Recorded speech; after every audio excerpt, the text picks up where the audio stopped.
ఏపీలో పోస్టల్ బ్యాలెట్లే ఇప్పుడు రెండు పార్టీలను కూడా కలవరపెడుతున్నటువంటి అంశం. ఎందుకని అంటే ఒక్కసారి పోస్టల్ బ్యాలెట్ ఓటింగ్ కనుక చూసుకున్నట్లయితే 2019 ఎలక్షన్లో దాదాపుగా 2,38,000 వరకు కూడా పోస్టల్ బ్యాలెట్లు పోల్ అవటం జరిగింది. కానీ ఈసారి అత్యధికంగా 2024 సార్వత్రిక ఎన్నికల్లో 5 లక్షలకు పైగా పోస్టల్ బ్యాలెట్ ఓట్లు పోల్ అవటం జరిగింది. సో మరి భారీ వ్యత్యాసం, సుమారుగా 3 లక్షల ఓట్లు పెరిగినాయి పోస్టల్ బ్యాలెట్లో. అయితే మరి ఈ పోస్టల్ బ్యాలెట్లు అన్నీ కూడా ఉద్యోగులవేనా?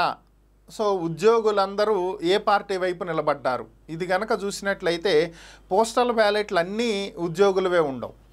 సో దీంట్లో డిఫరెంట్ ఉంటాయి. మళ్ళీ దీంట్లో కూడా లైక్ ఈ పోస్టల్ బ్యాలెట్లు ఎలక్షన్ రోజు డ్యూటీ చేసేటువంటి అందరివి కూడా దీంట్లో వస్తాయి. అంటే పాత్రికేయులు కావచ్చు, అంటే ఇక్కడ కెమెరామెన్స్ ఉంటారు. సో ఎవరైతే ఎలక్షన్ ప్రక్రియను వీడియో తీసేటువంటి కెమెరామెన్స్, ఎలక్షన్ కమిషన్ పరిధిలో వర్క్ చేసే వాళ్ళు ఎవరు ఉంటారో వీడియోగ్రాఫర్స్, సో వాళ్ళు కూడా ఇక్కడ ఓట్ వేయచ్చు. వాళ్ళు కూడా పోస్టల్ బ్యాలెట్ ద్వారానే ఓటేస్తారు. అలాగే ఆ రోజు డ్యూటీలో ఉండేటువంటి కానిస్టేబుల్స్ కావచ్చు, ఎస్ఐలు, సిఐలు, ఇతర ప్రాంతాలకు వెళ్ళి డ్యూటీ చేసేవాళ్ళు, ఇక టీచర్లు, రిటర్నింగ్ అధికారులు, ఇలా రకరకాలైనటువంటి వ్యక్తులు పోస్టల్ బ్యాలెట్ను ఉపయోగించుకోవటానికి ఇక్కడ అవకాశం ఉంది. అయితే మరి ఈ పోస్టల్ బ్యాలెట్లు ఏ పార్టీకి అనుకూలంగా పడినాయి అనేది కనుక చూస్తే టీడీపీ చెప్పేటువంటి అంశం ఏంటంటే ఇక్కడ పోస్టల్ బ్యాలెట్లు అన్నీ కూడా టీడీపీకి అనుకూలంగానే పడినాయి.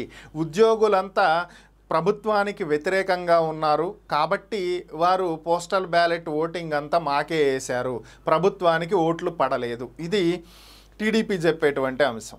లేదు, ప్రభుత్వ ఉద్యోగులతో పాటు అందరూ చాలామంది ఉన్నారు కాబట్టి పోస్టల్ బ్యాలెట్ని వినియోగించుకునేటువంటి వాళ్ళు, సో పోస్టల్ బ్యాలెట్ ఓట్లలో కూడా ఎక్కువ శాతం మాకే పడింది అని చెప్పుకునేది వైఎస్ఆర్ కాంగ్రెస్ పార్టీ. ఇక టీడీపీ మరో వర్షన్ ఏంటంటే గతం కంటే ఈసారి ఓట్లు ఎక్కువ పోలైనవి కాబట్టి పెరిగినటువంటి ఓటింగ్ శాతం ప్రభుత్వ వ్యతిరేకతను సూచిస్తుంది, ఆ పెరిగిన ఓట్లన్నీ మాయే. సో ఇది ఎవరి వర్షన్ అయితే వాళ్ళు చెప్పుకుంటున్నారు. ఓవరాల్గా 5 లక్షల పైన పోస్టల్ బ్యాలెట్ ఓటింగ్ అయితే నమోదైంది.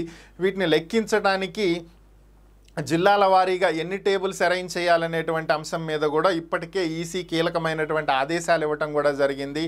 ఓవరాల్గా ఈ పోస్టల్ బ్యాలెట్లు ఏ పార్టీకి ఎక్కువగా పడతాయో ఆ పార్టీకి కొంత మెజారిటీ పెరిగేటువంటి అవకాశం ఉంటుంది, అధికారాన్ని ఏర్పాటు చేయడానికి స్కోప్ వచ్చేటువంటి అవకాశం ఉంటుంది. కాకపోతే మరి ఈ పోస్టల్ బ్యాలెట్లన్నీ అంటే ఉద్యోగులు ఎవరికి ఓట్లు వేశారు అనేది ఇక్కడ కీలకమైనటువంటి అంశం. సాధారణంగా ప్రభుత్వం మీద భారీ వ్యతిరేకత అయితే ఉద్యోగుల్లో లేదు. సో కొంత వ్యతిరేకత ఉన్నమాట వాస్తవమే. కొన్ని విధానాల పరంగా కావచ్చు, కొన్ని ప్రభుత్వం ఇచ్చినటువంటి హామీలను నిలబెట్టుకోలేదు అనేటువంటి కొన్ని అంశాల మీద కావచ్చు, ఐఆర్ కానీ, పిఆర్సీ కానీ, అలాగే సిపిఎస్ రద్దు కానీ, ఇలాంటి కొన్ని అంశాలలో ప్రభుత్వం మీద కొంత వాళ్ళు అసంతృప్తిగా ఉన్నమాట వాస్తవమే కావచ్చు. కానీ ఆ అసంతృప్తి ఓటుగా మారేటంత అసంతృప్తి ఉందా అనేదే ఇక్కడ కీలకమైనటువంటి అంశం. మరి ఓవరాల్గా పోస్టల్ బ్యాలెట్ ఓట్లు ఏ పార్టీకి పడినాయి అనేది అయితే చూడాలి.